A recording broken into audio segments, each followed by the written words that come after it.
ইন্টারপোলের red অ্যালার্টের মুখে পড়তে পারেন ক্ষমতাচ্যুত প্রধানমন্ত্রী শেখ হাসিনার ভাগ্নি ব্রিটিশ এমপি টিউলিপ সিদ্দিকী।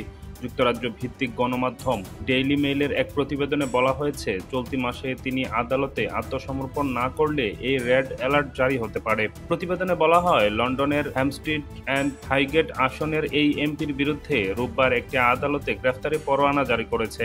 ২৭ এপ্রিলের মধ্যে তাকে আদালতে আত্মসমর্পণ করে জামিন আবেদনের জন্য বলা হয়েছে। ডেইলি মেইলকে দুদকের এক সিনিয়র কর্মকর্তা জানিয়েছে, যদি তিনি যথাসময়ে আদালতে হাজির না হন তবে ইন্টারপোলের সাহায্য চাইবে সংস্থাটি।